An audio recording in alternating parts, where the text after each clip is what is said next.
dan utang saya sampai 2,1 miliar. Pusing, tiap bulan dapat untung hanya buat bayar cicilan, nggak pernah bisa nabung. Di luar saya dianggap sebagai pembicara yang sukses, pembicara yang bisa menginspirasi banyak orang, tapi di dalam hatinya nyesek ya toh. Kenapa nggak bisa nabung? Tiap bulan harus keluar untuk bayar utang-utang dengan bunga dan berbunga. Dan satu ketika saya dipertemukan oleh teman-teman ustadz yang paham fikih muamalah, yang menyadarkan saya curhat ke mereka selama 6 tahun saya berbisnis, kok sering banget banyak alangannya ya. Dari yang ditipu karyawan, kecelakaan berkali-kali, kantor dibobol maling, istri saya pun kecelakaan, kebakaran, hampir semuanya terjadi.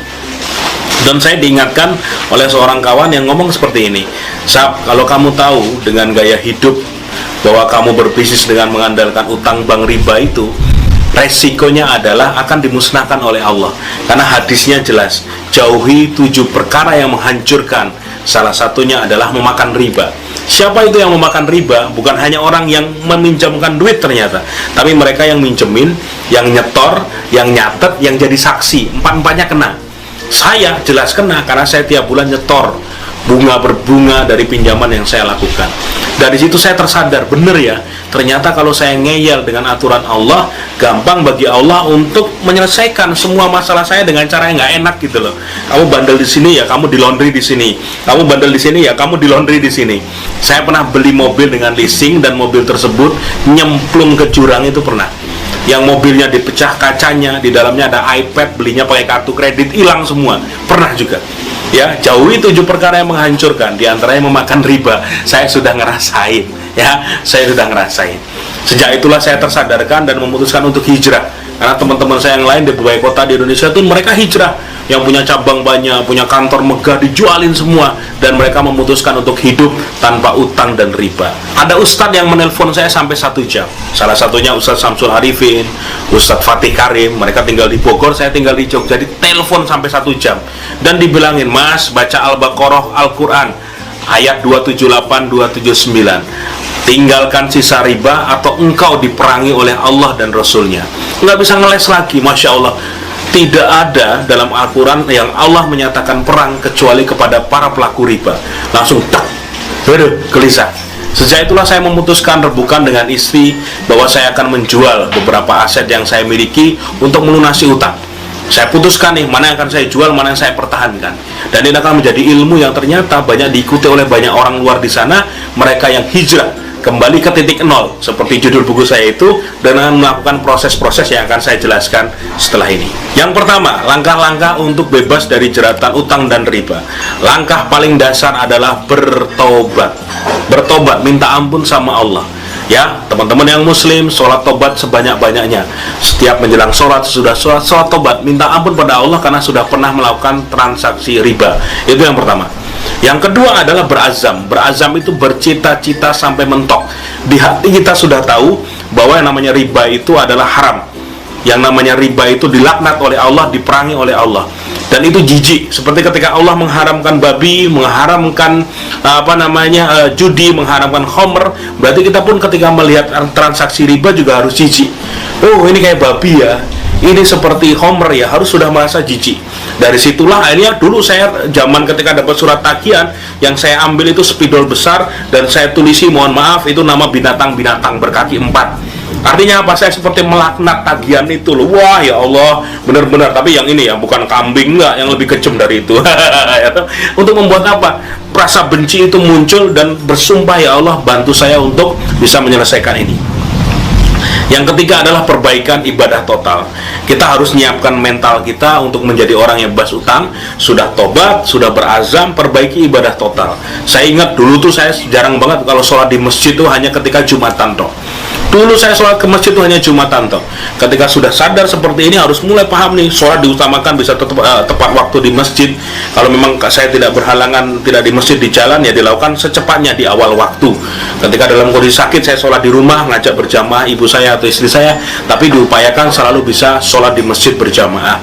Bahkan di beberapa momen ketika di puncak saya pengen lunas hutang dalam hitungan bulan, Saya sampai ya memantaskan diri, subuh itu belum azan, saya sudah di masjid dan saya azan.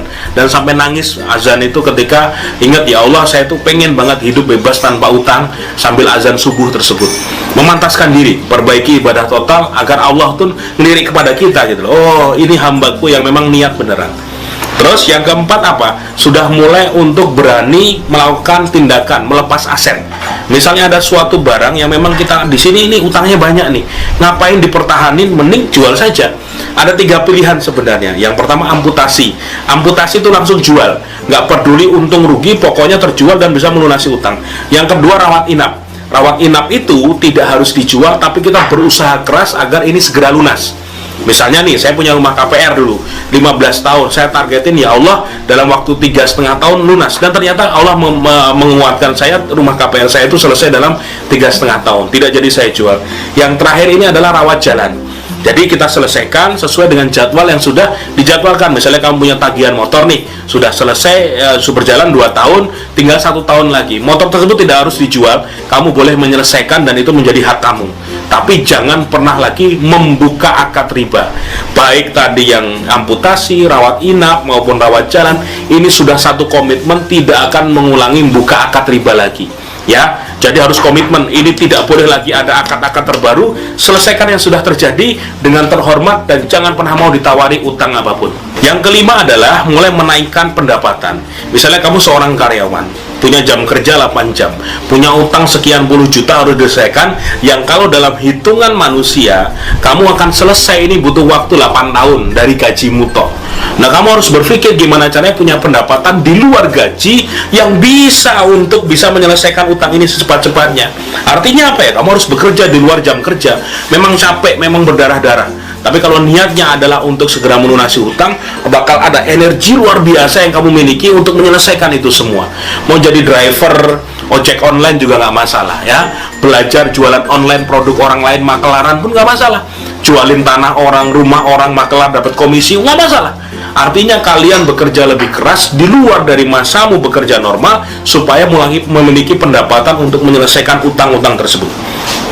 Yang keenam, tunda semua kesenangan. Handphone nggak usah ganti, nggak usah beli baju baru, nggak usah beli apapun yang hanya mengeluarkan uang secara tidak ada manfaatnya. Tekan, bilang sama istri, sama keluarga, saya tidak mau beli apapun. Tiap dapat uang diniatkan dikumpulin untuk bayar pokok utangmu. Ya, nanti kalau sudah terkumpul datang ke bank, saya pengen bayar 10 cicilan, kan keren. Beberapa bank langsung mengizinkan, tidak masalah, langsung dikurangi dari pokok dan bertahap. Akhirnya harusnya selesai dalam waktu 4 tahun, selesai dalam waktu hanya 1,5 tahun. Why not? Karena apa? Kita melakukan percepatan untuk membayar utang tersebut. Yang ketujuh, kamu harus banyak doa. Minta doa juga dari orang-orang sekitarmu. Karena apa? Kalau dalam hitungan manusia, energi kita tuh seperti apa sih? Tapi ketika Allah ridho, orang-orang mendoakan, ada energi luar biasa yang berkumpul untuk mensupportmu. Minta doa sama orang tua, terutama ibu. Dulu saya ketika mengejar itu tiap hari minta doa sama ibu, ya doakan Bu agar segera lepas dari utang. Ini sofa ini jadi saksi nih. Kalau saya pulang subuhan, kadang saya mencium kaki ibu saya dan minta doa agar utang saya lunas. Ini sofanya. Nah, nih sofanya ini jadi saksi. Ya. Terus berikutnya adalah minta doa melalui sedekah. Ada perintah di Al-Qur'an, kita harus bersedekah dalam kondisi lapang maupun sempit, dan itu dilakukan saja. Misalnya nih, ketika kalian punya uang, baru punya uang dapat rezeki 1 juta, sedekahin 100.000, 200.000, walaupun kamu masih punya utang 5 juta. Why not? Gak masalah. Bayar utang tetap, tapi sedekah jalan terus ya. Ingat, kalau ada pertanyaan penting mana sedekah atau bayar utang, bayar utang itu wajib, sedekah itu sunnah, tapi dilakukan buat orang yang tahu ilmunya. Utang dibayar, sedekah jalan terus. Utang dibayar, sedekah jalan terus. Utang dibayar, sedekah jalan terus. Sedekah jalan terus, utang dibayar. Lama-lama itu akan mempercepat proses. Karena apa? Kata Nabi, orang yang bersedekah akan mendatangkan rezeki. Orang yang bersedekah menjauhkan dari bala. Orang yang sedekah dijamin sehat dan selamat. Ini kan luar biasa. Dijamin rezekinya loh. Why not? Tiba-tiba kamu dapat rezeki luar biasa di luar sana, bayaran lagi buat bayar utang. Terus kayak gitu. Memang sakit, capek, berdarah-darah. Tapi ada satu momen luar biasa yang akan kamu temui, yaitu apa? Ketika satu hari utangmu lunas, bebas dari semua cicilan, dan kamu hidup tenang tanpa utang. Selamat berjuang, kamu pasti bisa.